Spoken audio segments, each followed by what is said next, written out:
Hey, how you doing? This is John, and welcome to John's Longbox. How you doing, everybody? I'm here with R.A. William. R.J. William. I said R.A. RJ. Yeah. It's all right. So many R.J.s. So many R.J.s. There are a lot of RJs in this business. Yeah, I don't know why. R.J. from the fourth age was just on yesterday. How's Man, everything? pretty good, pretty good. I can't complain. I Haven't got seen you in Gandalf a here with while. me. He can't decide where he wants to be right now. That's cats for you. That's cats for you. Yeah, You know where he's gonna want to be? The place where you don't want him to be. exactly. Yeah, that's the rule. Yeah, that's the how rule. cats are. So what's going on, man? Long time no see. Well, latest news is I am going to launch call sign Orion soon. Been giving away a lot of trinkets Yep. and this cool little pop socket. Take advantage of that while you can. Get on my Substack mailing list. If you want to see what I'll give you a little demo, what they look like on your phone. Makes a great little handle on your phone. Makes a great stand. There's little mounts they make in your car. You put it on your dashboard and put it up there. It's pretty cool, unique, functional art. Take advantage of that, and keep an eye out for May 30th. I'll be on Michael Bancroft's channel launching the book. Another thing that's going to go away pretty soon is the Lena Riley trading card. Yep. So get these while you can. There's a limited supply. They are a trading card. I am not the Federal Reserve. I don't print limitless things and devalue them. So get on it while you can. So you'll launch it on Michael Bancroft then. Cool. So am I. Yeah. April 4th. And you could pre-order the book right now on any of the campaigns. Aside from the trading card, I've got the F-26 Aerostar here. And if you go get the trading card, you could also pre-order the book. Same with the miniature. And you'll get a glossy book. You'll get an extra shiny version of Call Sign Orion with space battles. And that's the thing to do. So, if you're cool and you like to take advantage of great deals, do it. But if you don't, you're cool. Turn bankrupt later. Cool. Only cool people. But we're cool. We're We cool. make comic books. We read comic books. We're cool, right? That's cool. We're pretty cool. We're all right. Yeah. I remember I had a storage unit when I first moved back, and I had where is it? Son's doing weird things right now. I'm gonna go take care of that. Yeah, I had like all of these superhero stuff. I had a Magneto helmet, and all this stuff in my storage unit. My niece came with me, and we were putting comic books away, and she's looking at all these Green Lantern things and Magneto. She goes, "You're like the coolest guy ever." She goes, "You should just put on all of this stuff and just like walk down the street." I was like, "Oh man, if only the whole world was like a 9-year-old." You know what I mean? That is the definition of cool, Right. Magneto helmet, a Superman cape, a Batman utility belt, just walking down the street, people honking. That guy's cool. That guy's the coolest. Only at cons, Yeah. Stepping out with another RJ, yeah. RJ's getting jealous. Yes, I'm a home wrecker. I'm seeing another RJ. Yeah. But yeah, only at cons is that like the coolest thing. We got Ernest over here with a nice Green Hornet avatar. Zactan. I always get nervous until I get blessed by Zactan. Praetor 7, how you doing? I haven't seen you in a little while. How's everything? And What Geeks Do Network? Howdy, John, RJ, and chat. I always have to give him credit for making that cool John's Longbox little punk rocky thing. That's pretty awesome. Yeah, I love that. He just sent it to me too. I absolutely love it. It's a perfect intro for your channel. Yeah. I'm an old farty punk rocker. Punk. I was just talking to Fabrizio Aiello the other day. I said, old 80s punk rockers turned into like 2025 jazz guys. I've been listening to jazz now. So yeah, me and Mike Barron, I think I might have told you, we bonded over that because I think a lot of people don't know, before he was in the comics, he was a music journalist. Yes. And he could talk about music forever. Yeah, it was funny because he's been on my channel like 3 or 4 times, and you kind of run out of things to talk about. You know what I mean? Like you shill your new product, and then you're like, hey, what else is new? But somebody told me to ask him about music, and it was just like, and he sat up in the chair, and we talked for like another 45 minutes about music. He blew me away that he knew so much about punk rock, and who else? He knows a little about everything. Yeah. Chuck Dixon doesn't seem to be like a punk rock guy, but he says he doesn't like music. Chuck Dixon's like, I'm one of those weird people that just don't get into music, but then he knew everything about it. So I guess that's what makes me a good writer is, you do a little bit of research. Yeah, some people just soak things up, you know. Yeah, yeah. So now I got to ask you, what kind of music do you listen to? I listen to a little bit of everything. You know, I actually just found this really cool playlist on Spotify I was listening to on my drive home. And you've seen Cobra Kai, right? No, I haven't watched Tell it me yet. you've seen it. Oh You know, Lord, you gotta watch it. I haven't. I don't watch TV anymore. I know that Dude, sounds. you gotta get into like the shows that are actually good though. I know. I know. I just feel like modern pop culture, whatever. It just disappoints me so much. Well, you're right, but there's stuff that's still worth seeing. Like, Right, oh and I keep man, saying that. I'm gonna go back and watch. Like I kind of wait till things are done, but Cobra Kai is one of them that people said was good from beginning to end. So well yeah, anyway, Mike actually just wrote a Substack article about how good it is because they just finished their last season.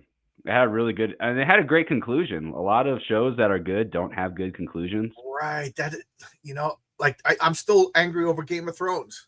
Hmm I, But this I, actually has a really satisfying conclusion, and it's so hard to do a good reboot, especially on a classic IP like that. And not only do they do that, they bring everyone back, and it's not just bad fan service, and they actually have a satisfying conclusion to it all.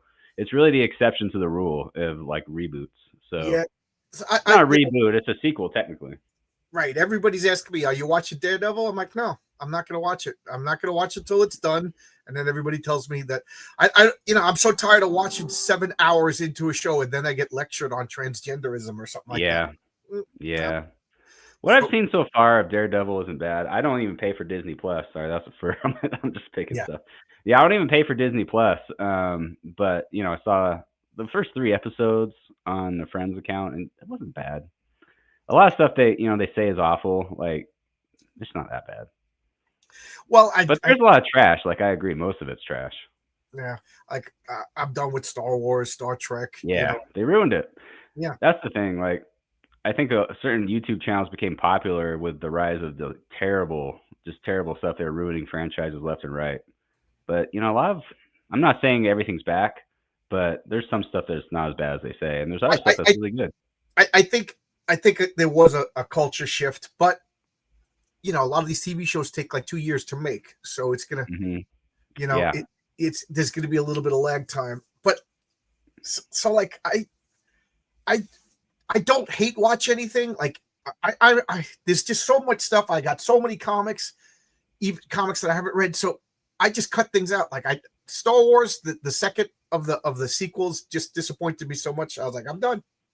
And I'm hmm not going to be tricked into watching it with a baby Yoda and stuff like that. I'm Yeah. done.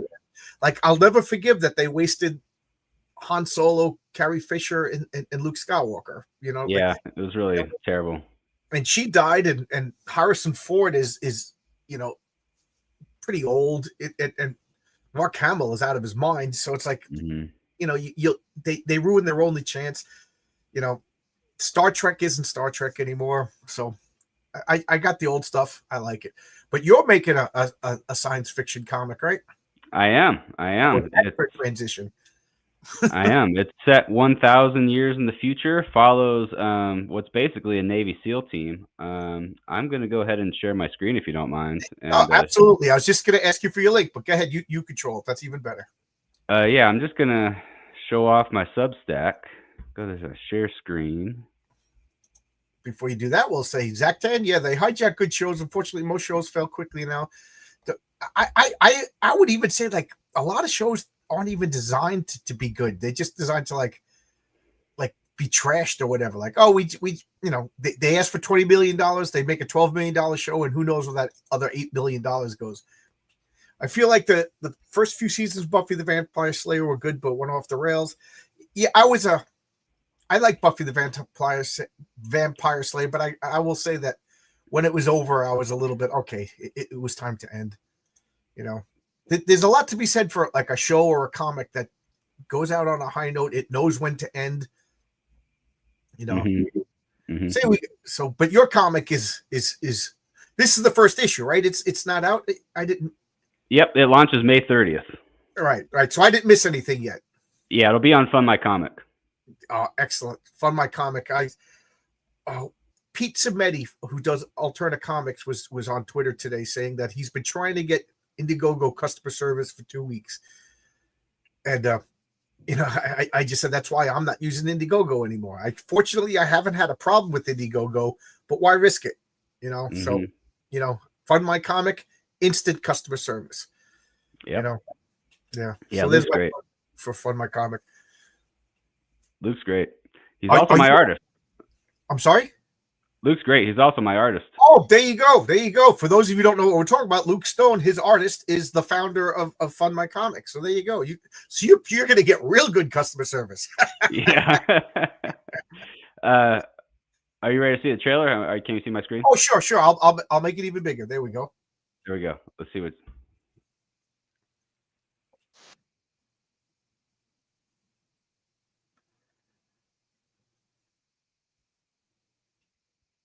There you go.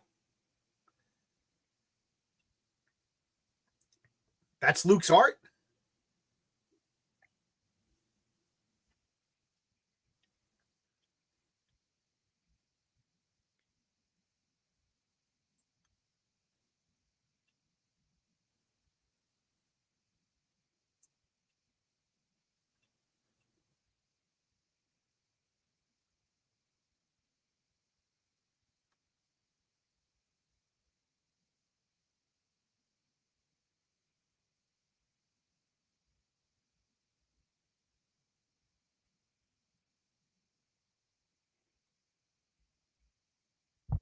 Cool. What was that little tagline? Save the world. Sorry. It's okay. Sorry. What was that? I couldn't hear you over the save loud. The world, save the girl. Save the something. Stop the villain, save the world, save the girl. That's the stake. There's a hostage situation. Basically, their version of like Osama bin Laden is like the terrorists are basically demanding his release in exchange for these hostages. One of the hostages happens to be Orion's ex-girlfriend. So he goes in and kicks some ass, as you could see, and it's gonna be a fun book. Yeah, I gotta say, Luke's art leveled up. He got a lot better. He did another comic, and the name is escaping now. That was good. I'm not, but he got better. There was no audio, by the way. Was there audio? There's no audio. There was no I audio. could hear it fine. Oh, that's. Oh, could you hear it? We couldn't hear audio. I just assumed it was a silent trailer. Really? Yeah. That's so strange. When I do present and share screen, I mean, I could share it again if you want. Yeah, let's see. Maybe I did something. Bring it back. Maybe I hit a button. Yeah, no audio during trailer. Hey, Logic, for one of the best sci-fi series ever was Blake's. I've been hearing about Blake 7 for years. It might be time to actually settle down and watch it. I've been watching Space 1999 for the first time since I was a kid, and man, is that boring. I remember why I stopped watching it as a kid. Yeah, there was no audio. So if you bring it, I got it. Sorry, my bad. Okay, good. Not good. Good. I didn't do it. I could try it again. You want to run it again? We'll do the right thing. We'll make it big. You hear it now? You can hear that, right? No. Nope. What? You can hear that? No, I'm just making sure that it's not me. All right, let me try one more time. Oh. Share screen. I gotta say that StreamYard has been acting weird the past couple of days, so it might not be you. Oh, there I put the little checkbox. You gotta read the fine print. Yeah. All right, this will work. Let's try it. No,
Well, Oop, now we're like in the endless tunnel.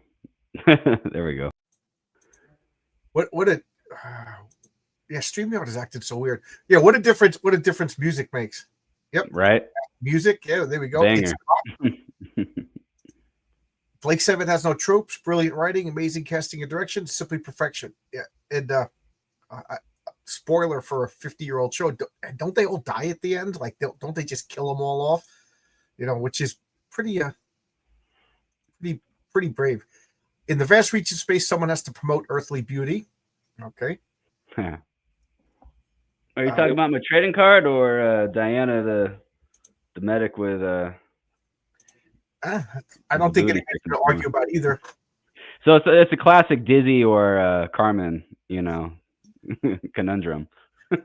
It's funny that's been lighting up on Twitter the past couple of days. Dizzy or Carmen, and they say growing up is realizing that you should have picked Dizzy over Carmen. It's like growing up, dude. I was 12 years old and I was like Dizzy. Carmen, Carmen was mean and disrespectful, and it was easy to tell that she was, Yeah. So the answer is Zach Tam's question in the chat. That was the two tough guys on the other side of Orion. Those are Sirius and Scorpion. They're two other alphas. The alphas at this time are basically like the Navy SEALs, only because it's so far in the future. Even Navy SEALs are basically also fighter pilots. So they're kind of like an elite fighter squadron Navy SEALs. They fly around in these things called the F-26 Aerostar. You could get these on Fund My Comic. You could also get glow-in-the-dark versions, painted versions, and you could pre-order the comic book too. And you'll get a glossy book. So you'll get the best deal if you just pre-order now on Fund My Comic with some of the merch I've got. Cool. But yeah. What's that? Is this your first campaign? It is. Wow. You're doing a lot of cool stuff. Oh yeah, and even on the back of the trading card, this is Lisa Foyle. She's a friend of mine. So people might remember her from All That, Malcolm in the Middle, when she was a kid. Now she's in a metal band called Von Bolt, and she signed all of these cards. So there's like 13 left, I think. They go away when they go away, Like I said, I'm not the Federal Reserve. I don't just keep printing it. It's got value. But what else was I going to say? Oh, yeah, Dizzy and Carmen. It's funny. It's appropriate because Starship Troopers is one of the sources that inspired this book. Starship Troopers, I'm a big fan of the book and the movie. And so, yeah, following Navy SEALs got that military focus in a dystopian future. It's got a little bit of Brave New World, Battlestar Galactica, all the sci-fi that I love, and I just think it's a lot of fun. Cool. So who do you pick, Dizzy or Carmen? Dizzy. Find yourself a Dizzy. Yeah. There's no, like I said, even when I was 12 years old, I was like, Carmen's not it. She's just looking for I don't know, meal ticket. Not a great person. Yeah. There's a polite way. Yeah, you said it in a politer way. So Zach there wants to know: are they future humans or alien citizens? Both. So Orion is human, and Sirius and Scorpion are aliens. Is this like a Star Trek future where there's like a commonality and everybody you could breed with all the different aliens and stuff? Some species you can. So there's kind of like a like Spock, half Vulcan, half human. There's a species like that. They're called Edrin, and one of the main characters is an Edrin. But in this version of the future, the dystopian part is that Earth has a global government. You could see right there the UN symbol behind Orion. This is actually a version you don't see in the comic, so it makes the pop socket a little more unique. I'll show you what it looks like on my phone. But Johnny JP7 on Twitter, he drew this image. See, my phone's a magnetic one, but the adhesive you could get for free by subscribing to my Substack. It's shiny, and I think this looks better. But yeah, Earth has a global government, and they're basically like an aggressive Soviet Union type of empire. And there's independence planets that resist them. So that's where you get the dystopian nature of it.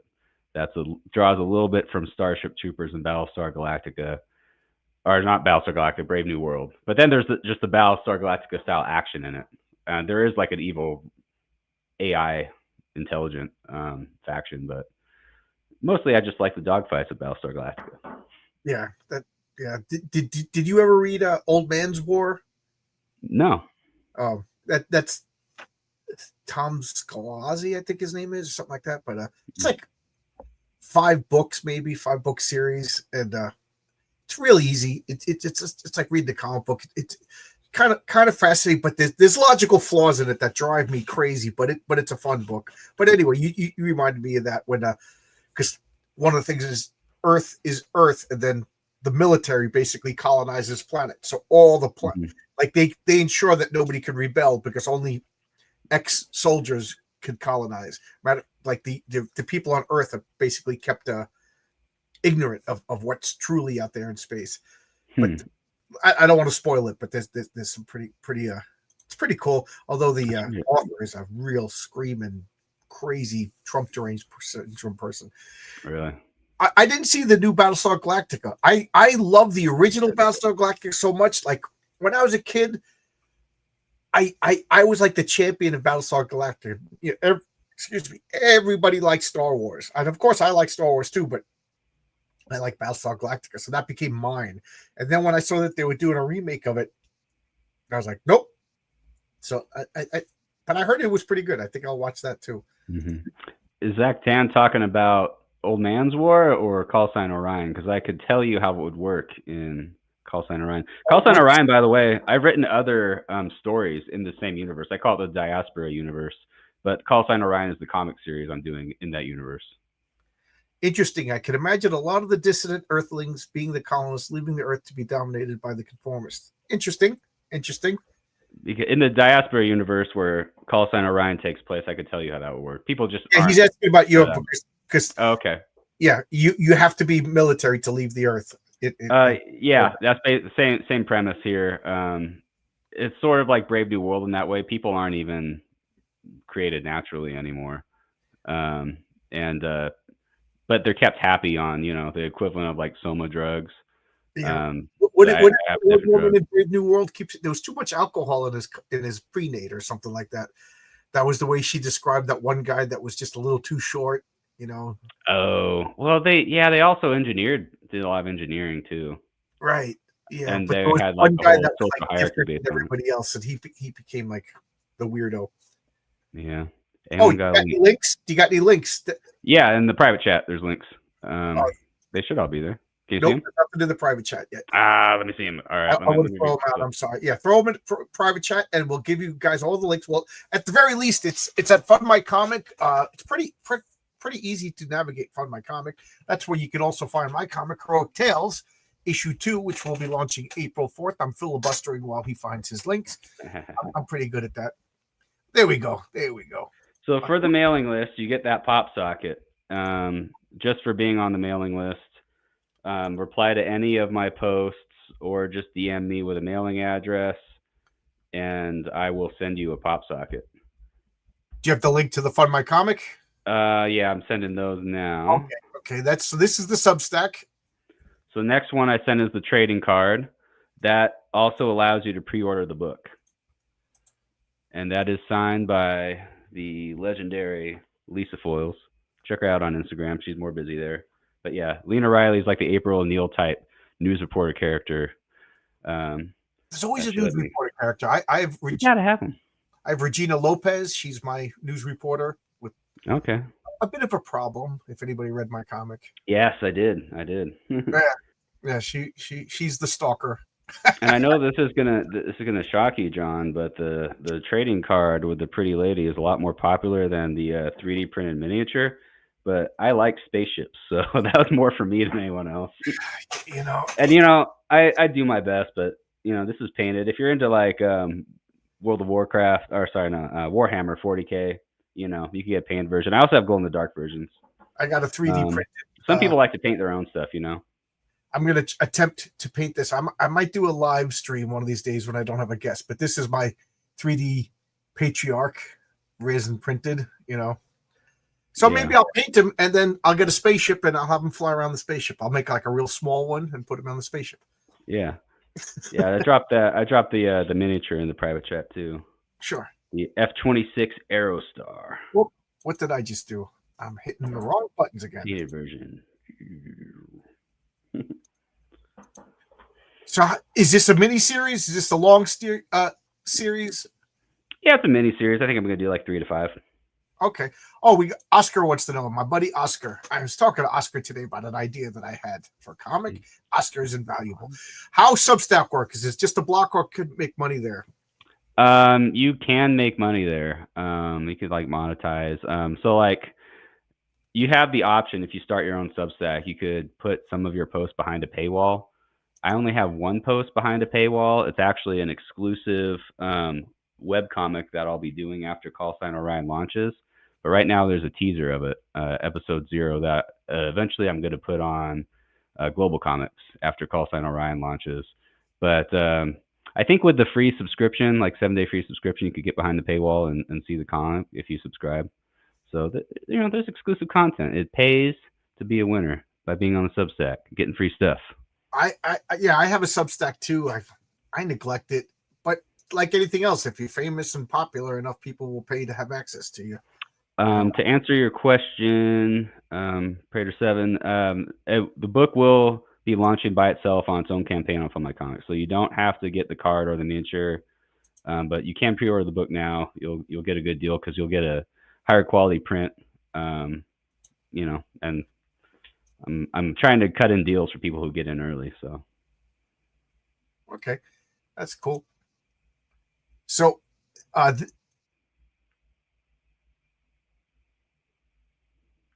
far away in the future is this? Oh, sorry, you froze. I heard how far away in the future. 1,000 years. Oh, 1,000. The year, Okay. the year 3025. Because I always laugh when people like, the year. I just read this comic. And it's set in like the year 2002. Ooh, that 2002.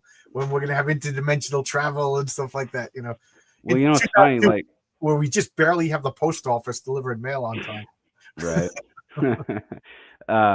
It's like Disneyland. When they built Disneyland in 1955, Tomorrowland was 1985, and they had us, rockets and people living on the moon like the Jetsons.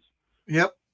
Yeah. And 1984 was written in 48. They just reversed the numbers, and although 1984, the technology isn't too crazy. Like, well, it's because they're basically, these Orwell's describing the Soviet Union, so their technology wasn't too crazy either.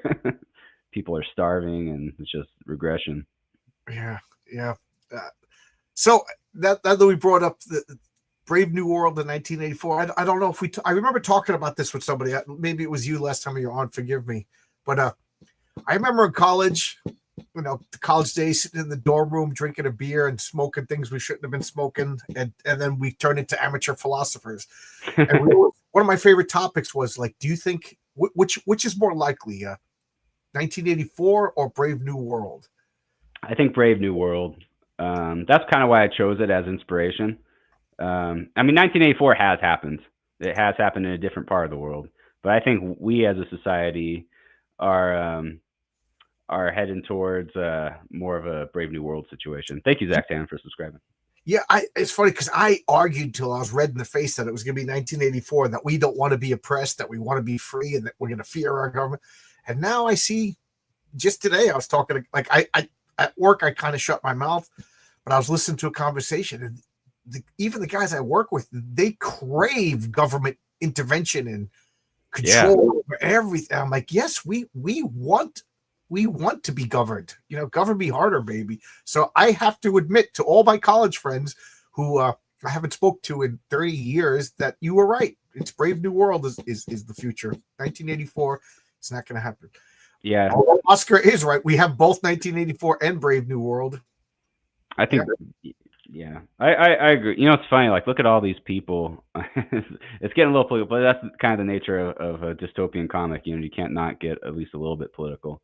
All this corruption being exposed by USAID, and you got all these people who want it and who are like willing to commit acts of domestic terror to get it back. And the KGB had a name for people like that. They were called useful idiots.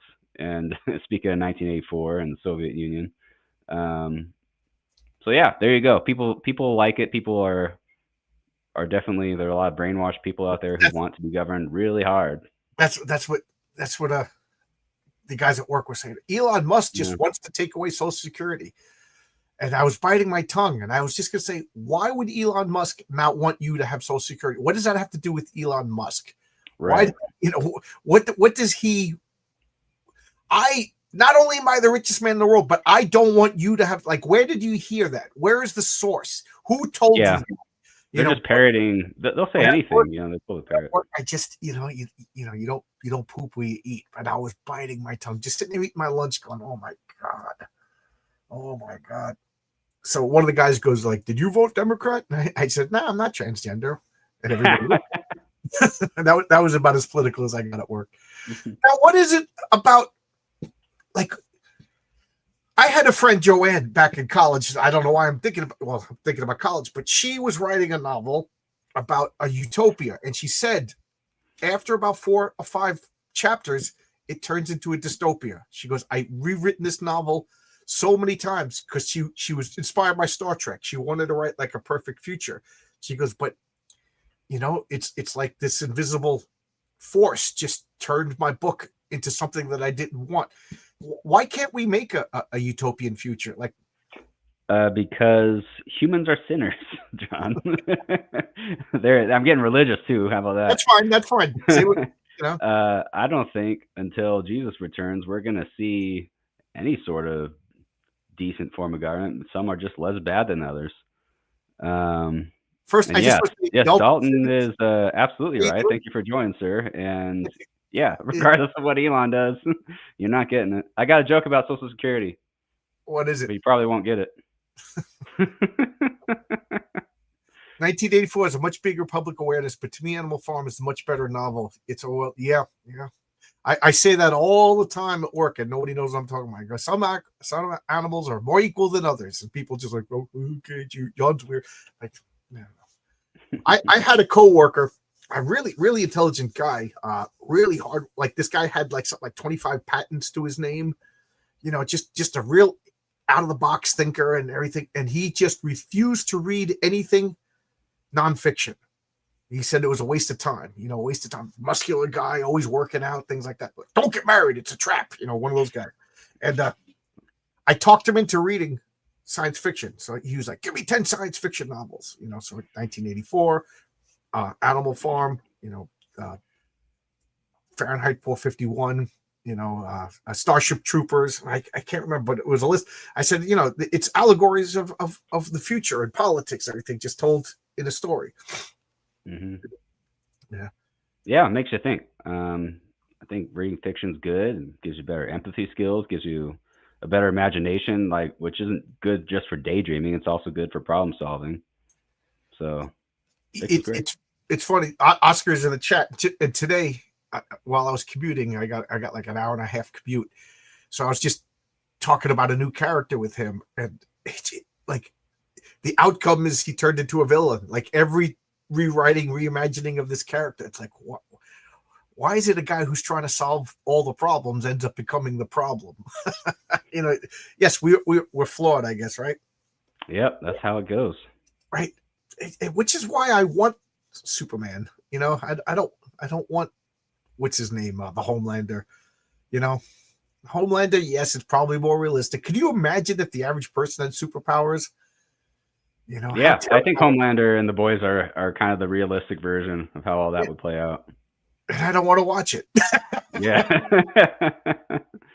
So, is there a good guy that we could root for in Call Sign Orion? You could vote. You could definitely root for Orion. Good. Looks like the trailer as advertised. He's there to save the world, stop the villain, save the girl. Good. I definitely get behind him. I'm tired of all the deconstruction and all the superheroes are they're just like, Batman created the Joker. No, he didn't. People fearmonger about 1984, but Animal Farm is the reality and the reflection of the human condition. It repeats itself throughout history. It's Orwell's best work. I got to reread Animal Farm. I think I read it in junior high school, and I don't think I appreciated it. I got it. I got the point, but I don't think I got the subtlety. Same with what's the island? Lord of the Flies. Oh yeah. There's a lot out there to read. Yeah, that's good reading. I'm working my way through Dune right now. I never liked Dune. I tried and I tried and I tried. I remember the original movie. I saw it in the movie theater, and I was just flawed by it. I was a kid. That David Lynch crazy bizarre movie. Just outlandish. So I was like, I got to read this book, and I tried, and then I tried again in college. I don't know. I just couldn't get into it.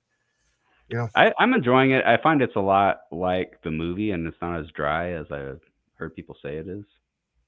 Yeah, the people in charge may not be great, but Samwise said they're still good. Yeah, absolutely. Like I don't want to sound all doom and gloom, but I like the individual. That's why I like what I do here is talk with one person. I hate when I appreciate when I get invited to a panel. I gotta be, but if you ever watch me and there's 10 and I'm one of 10 faces, I just right, just blend in. Like I'll go to a party and I'm like that guy, and that poor guy's gonna talk to me the rest of the night. I'm curious, what's that? Looks like it's a gun. Looks like maybe it's some kind of blaster or there's a gun behind you. Yeah, right. You're right. This is on the top on your. Well, now it's on your left. It's the wrong way. Okay, this is Nick Fury's needle gun. Oh, okay. This is Nick Fury's badge, a shield badge. There was a company, I think around 2000, they made props. They made Marvel props and they made DC props. They made these shields. They made this Green Lantern. They made this Wonder Woman tiara behind my head. Okay. They made that Thor hammer. There's a Magneto helmet. There's Stormbreaker over there. There's another Green Lantern behind this box, the original Green Lantern. They made a whole bunch of Marvel and DC props, and I bought as many of them as I could. There's the Sandman underneath, between the Green Lantern and Thanos. You can see the key to hell from the Sandman. Okay. And then you're a collector, that's for sure. Yeah, and you can see there's a box that has all the Green Lantern rings, like metal rings and everything. And I thought that they were kind of expensive, but I'm a lunatic, so I bought them all. And then they just stopped making them. Like when the movies came out, I think the Iron Man movie, they started making their own props, and they just didn't seem to have like a good quality. Like all of these things, like they're metal and they feel cool, and then like the movies came out and they just seem to be like toys, which I guess they are. But like the only thing is like this shield right here is aluminum, and it's real easy to chip. And I've been real careful about it. Like this has been moved 3 times. It was in my original house, then it was in my apartment, and then it was here. But I've seen like other people's that they're just bent and beat up and everything. Like the original Cap shield, that looks like a chip, but it's just a glare on the light. These are in real good shape. Yeah, there's a lot of good stuff. Nice. This mother box right here, I think, is the last thing they made. Oh, okay. Yeah. I like all the props. Yeah. It's quite the collection. I can see you've got a lot of games too.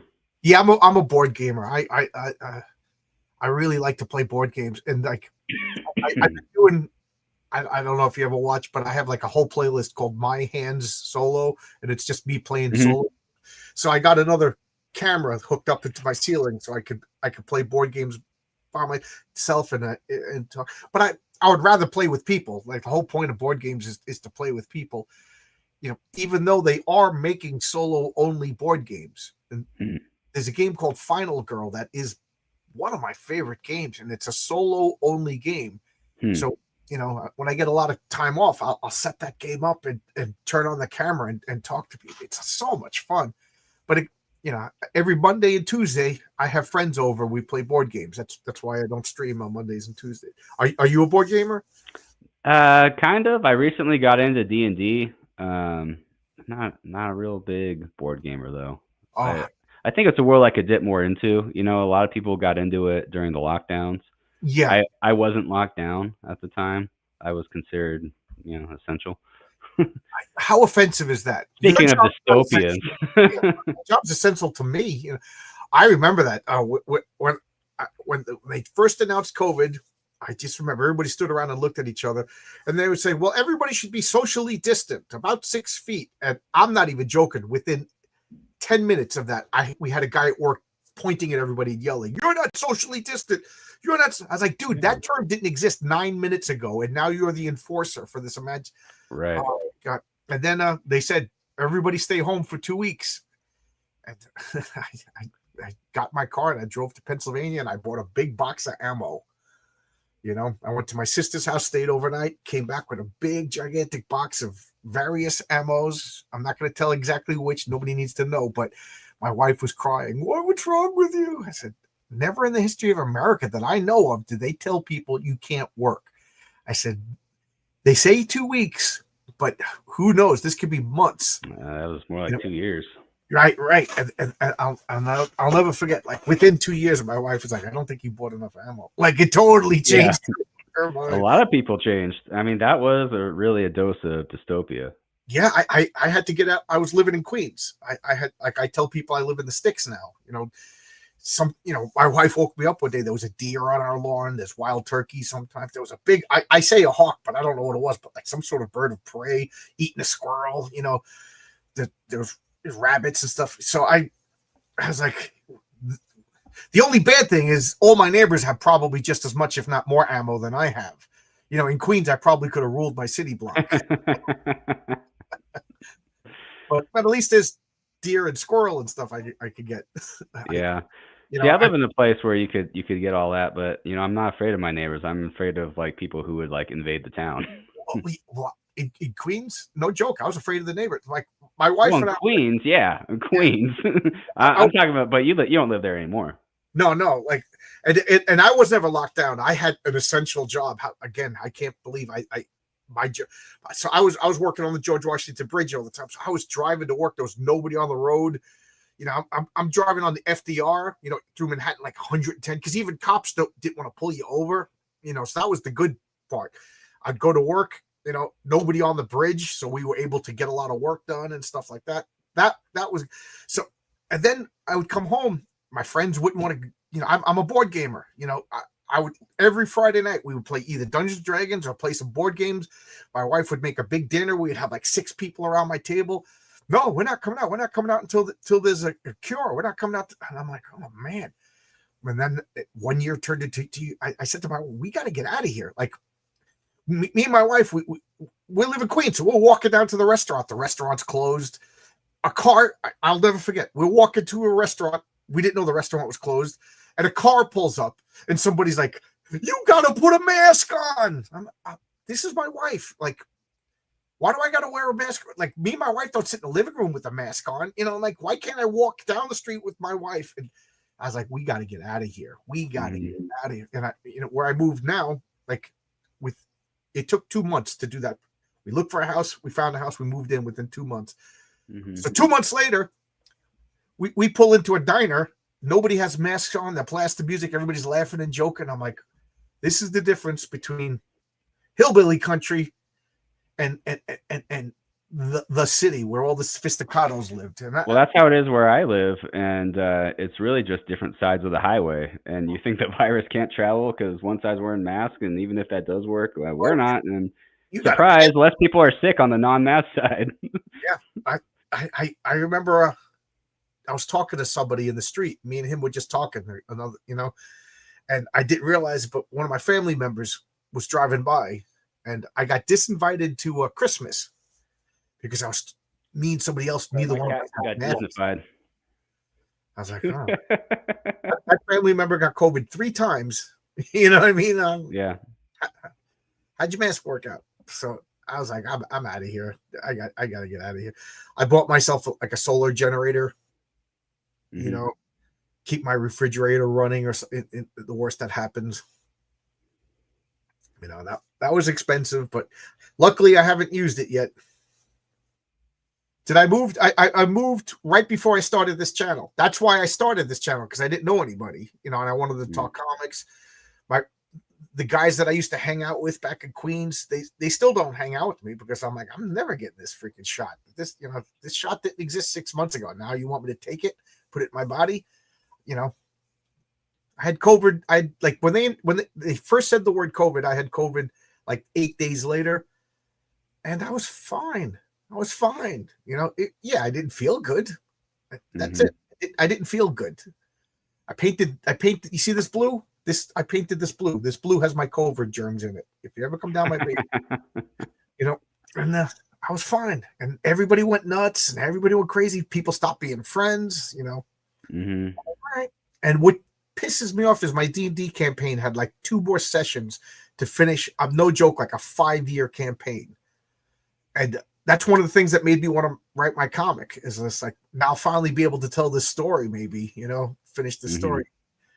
Yes, I'm still in New York until I retire. Then I got to get out of New York. Do you want to say what state you're in? I mean, you don't have to if you don't want to. I'm in Colorado. Oh, okay. Colorado. It's got a mix. Me and Mike Barron.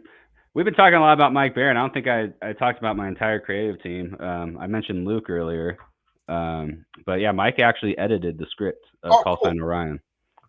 So a little quality control there. You could be ensured that it's good. Did he tell you too many words? That's what he told me about my comic.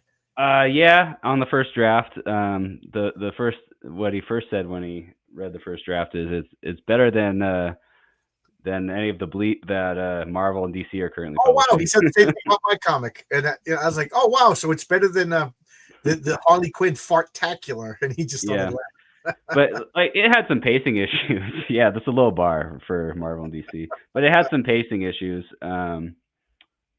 But I think it's very well paced now, and everyone who's read it said they had fun reading it. Good. And I think you're all going to have fun reading it. Isn't that great that somebody like Mike Barron, he'll just help us out, Yeah, he called it a fun space opera. He said, "You got a fun space opera here." Yeah, he told me, he goes, you're not breaking any he said, you're not breaking any new ground, but I don't think that was your intention. Your intention was to make an old Marvel comic. I said, exactly. He goes, then you succeeded.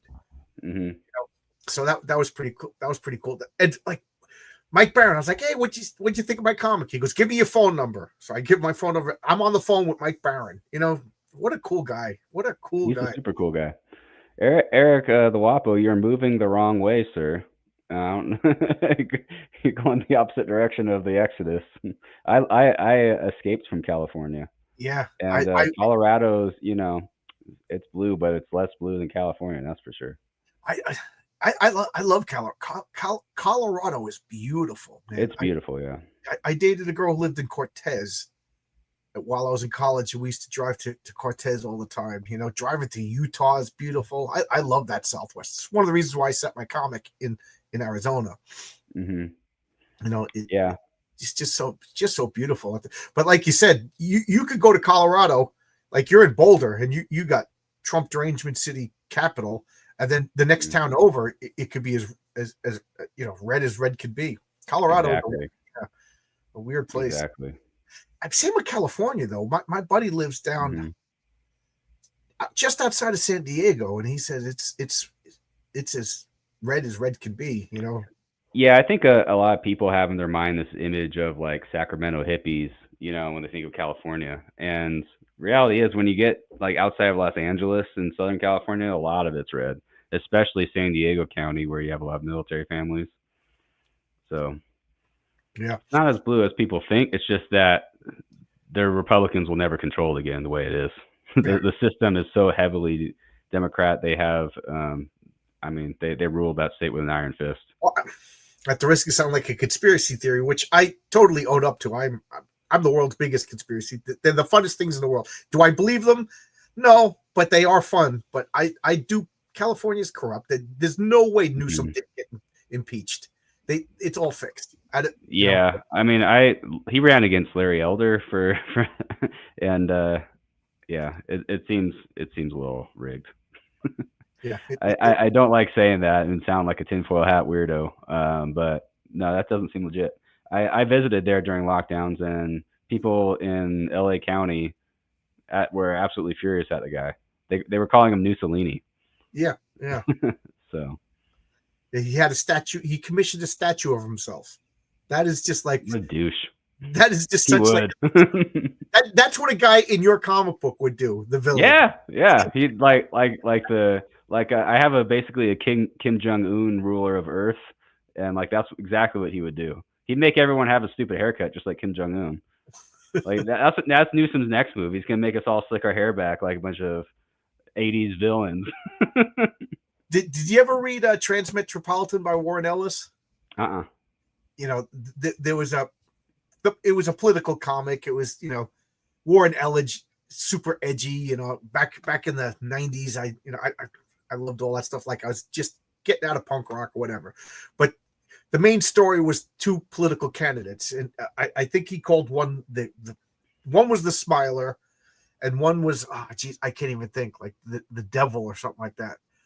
And the Smiler looks exactly like Gavin Newsom. I'm surprised people aren't putting pictures of, and he said like the Smiler will say anything, do anything to get your vote. He goes, but he doesn't believe it. He won't do it. But whatever it takes, like, oh, you think this? Okay, that's what I'm going to say to get your vote. So that was a pretty, and then the Devil, he was actually pushing to win. He goes, because at least he believes in something, but that, whatever. And he wasn't the Devil, but that's just what he called him, Wow. Interesting. Yeah. We should find images of the Smiler and just like start a meme. I'm gonna look it up now. That the Smiler from Transmetropolitan. It was a pretty good comic.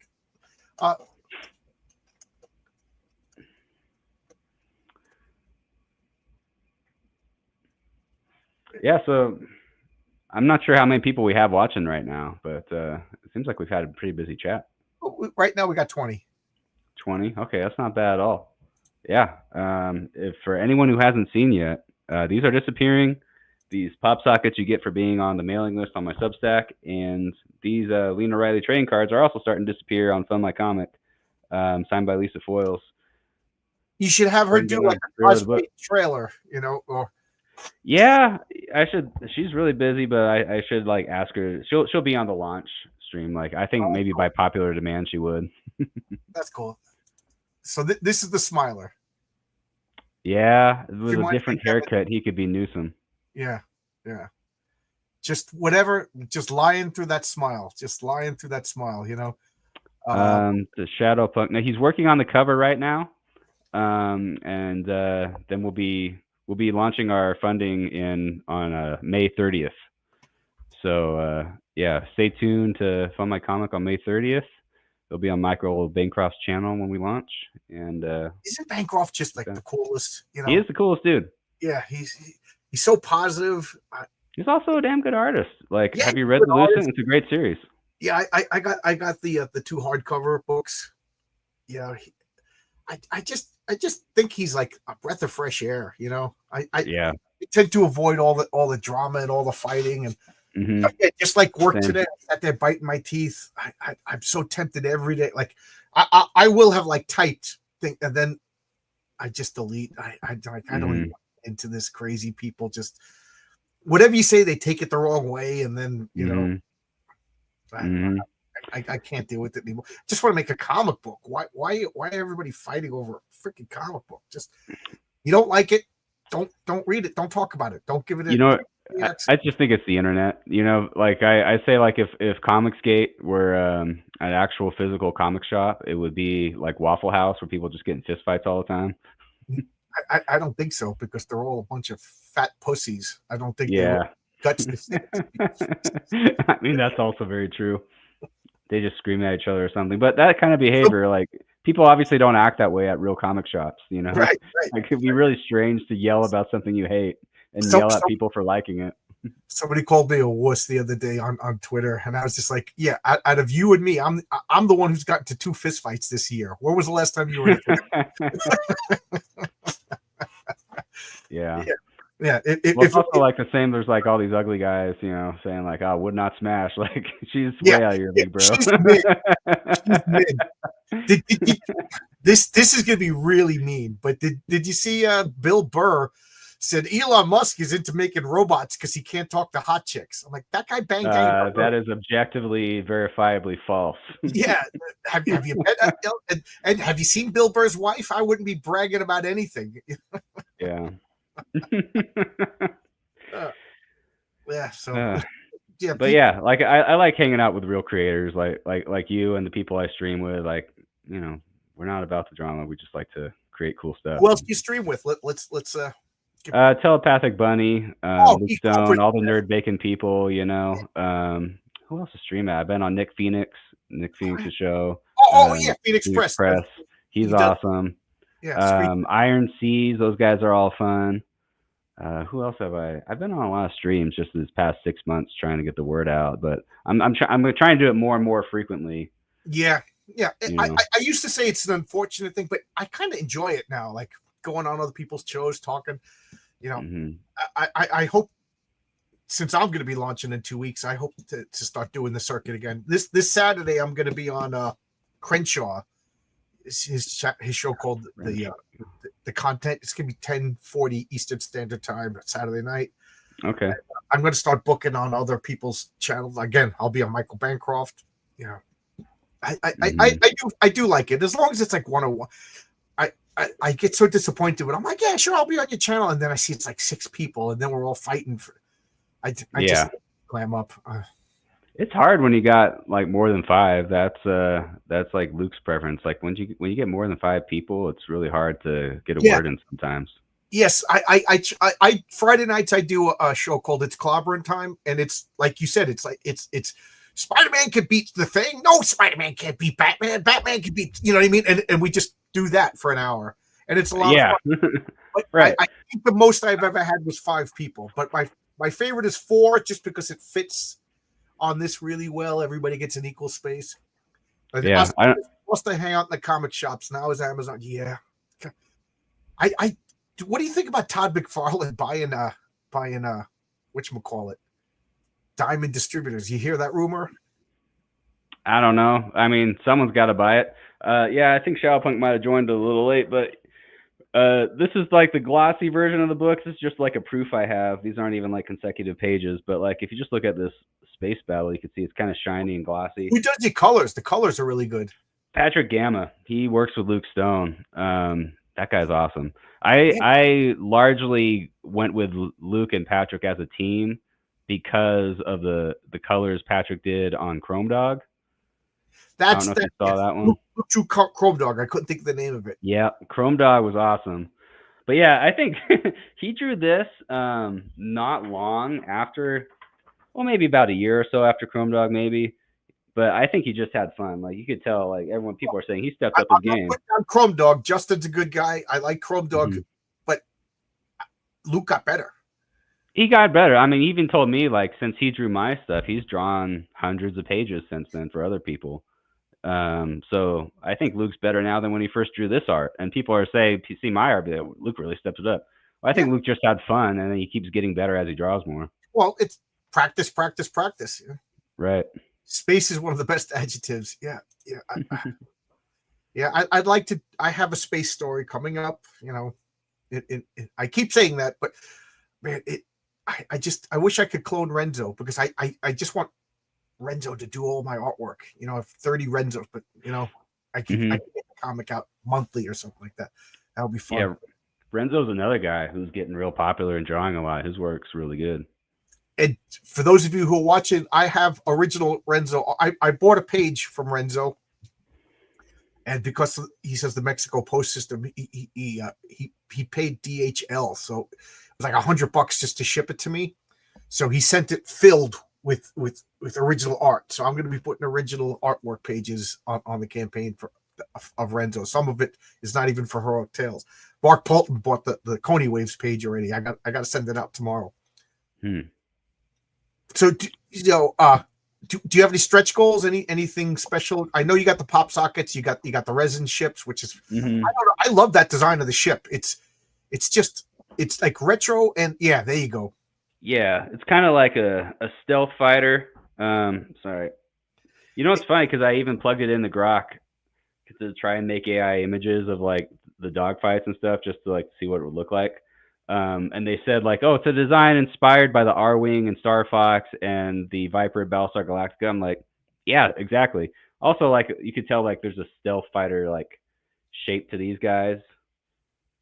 Actually, I got a patch too. I should go on and show you guys the design I have for the patch. It's the Alpha climbing vertical, and like the arrow star, it's like an A shape, like the Alpha symbol. Um, and the unit, they're called the Alphas, so their patch is just like a vertical climbing arrow star making an A shape. It's pretty cool. It is. I love that. Like, of course, my favorite spaceship of all time, right here, is the Enterprise. I'm an original Star Trek fan, but my second Oh, I favorite, think I see it in there. yeah, right here. The stand is getting weaker and it just tilts over time. I got to reinforce the stand, but the Star Destroyer is my second favorite ship from Star Wars. That big edge in space. Yours remind me of that. It's just a cool. Since they have wings, are they supposed to fly in atmosphere as well? Yes, they fly in atmospheres. They have two different fuel types. One's better for space, one's better for atmospheres. The wings actually expand. So I have it designed, and you'll see it in the book and other parts of the book. Like when they're in an atmosphere flying at a slower speed, the wings expand, and then it can land and take off like a Harrier jet. Oh, cool. So it's kind of got like this hovering, slow speed function as well. Not the Slave No, One. Slave One, because it like flies like this and lands like that. No, this is more like a Harrier jet, just like this vertical landing and takeoff. No. I was talking about my favorites. No, I never liked the Slave One. He probably heard me say that before. He's probably busted my chops. I never liked. It looks like an iron, like you know what I mean, like your mom's ironing. Yeah, I never liked that ship. Star Wars has some weird ship designs, but it also has some of the best ship designs. From the top, it reminds me of the Phoenix from Battle of the Planets. From the bottom, it reminds me of a stealth fighter. Oh, yeah. All right. I got both. So yeah, it was like the basic shape of it is inspired by a stealth fighter, but the overall design, I'd say, is a combination of an R-wing and a Viper. Are they faster than light? Yes, they can travel faster than light. So they do warp speed. I pulled from Star Trek and did warp speed. So explain to me how warp speed works in your world. Same as Star Trek, you bend space and going through space. Not so much like hauling A through space. Again, physicists have explained this. You go out, you actually fly at that speed, you're going to expand and basically disintegrate. Because I feel like kind of like arrogant and hypocritical when I say stuff like this, because I only have one comic and I really, really didn't do any world building in it. You know what I mean? Like but I have like there's like 3 different ways to travel faster than light, and warp. Do you remember? This is a deep cut. What was the name of that show? It was a manga that came to America, or as an anime rather, that came back when they called it Japanimation. That's old then. It was originally called Spacecraft Yamato, and then it was Battle of the Planets in America. Oh, really? They explained it that when they did the warp, it was like that Mad magazine. You know how you folded the cover, space folded, and so if you were here, space would fold, and then when it reset, you were over here, and you didn't travel so that's the way I think of when you warp space. It's a set distance. Like you have to calibrate, and you figure out like you're not actually flying fast. It's basically teleporting. And there's actually faster than light travel, where you're going like 2 times the speed of light, 3 times. That's the super rarest in my world.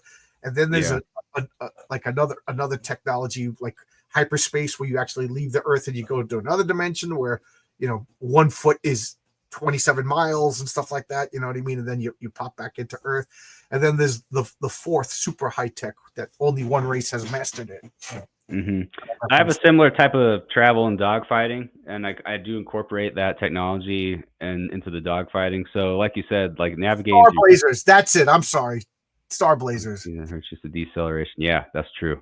But yeah, I incorporate that into the dogfighting because, like, bending space at long distances, that would take some skilled navigation. That's why, like in Dune, they have the navigators, the Spacers Guild. But humans, I don't think it would take complex computers in order to make those calculations and make that happen. I think flying just on your own, navigating, would be kind of beyond our comprehension.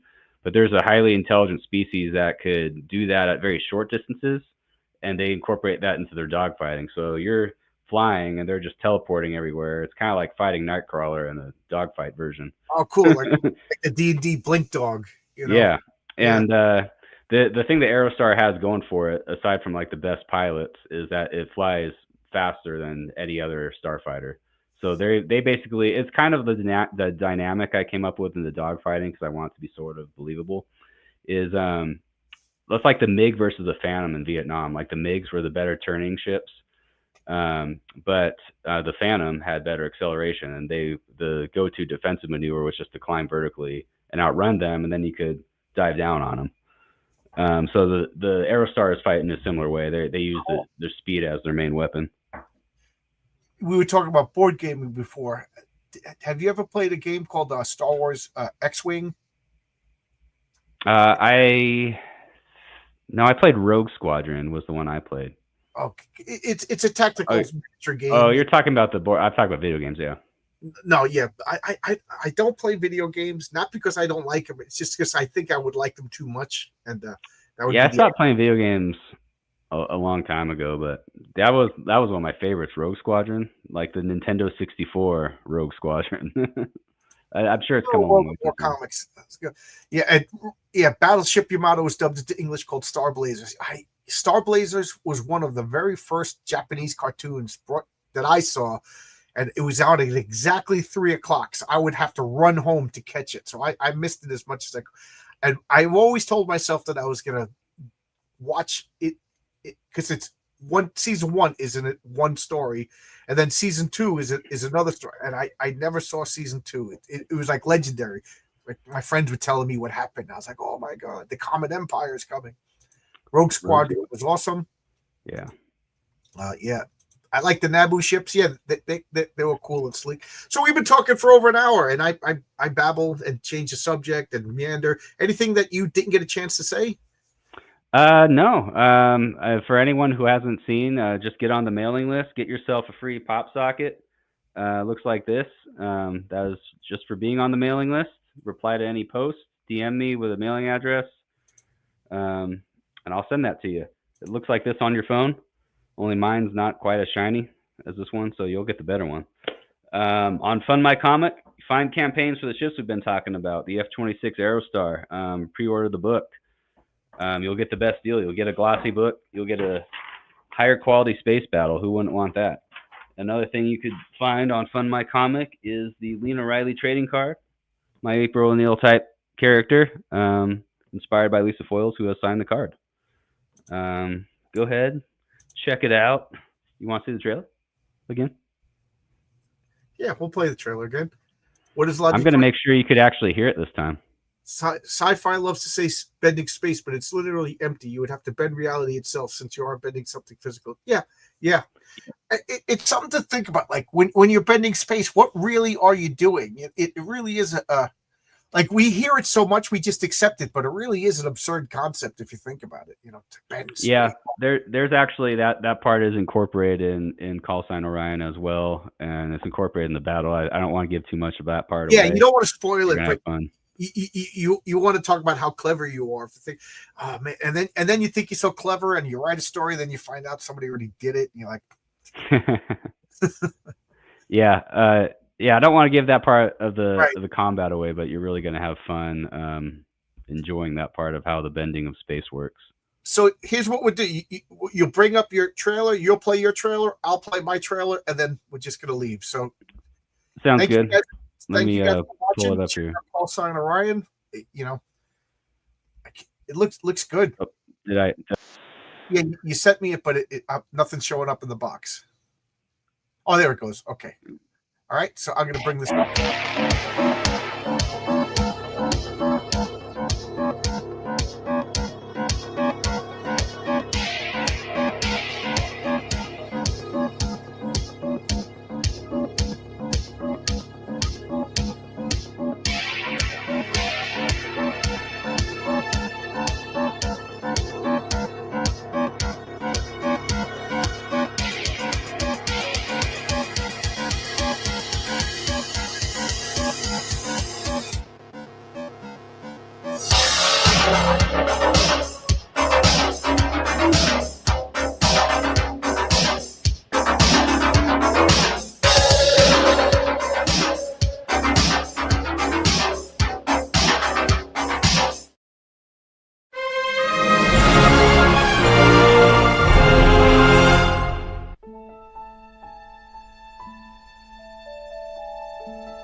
So,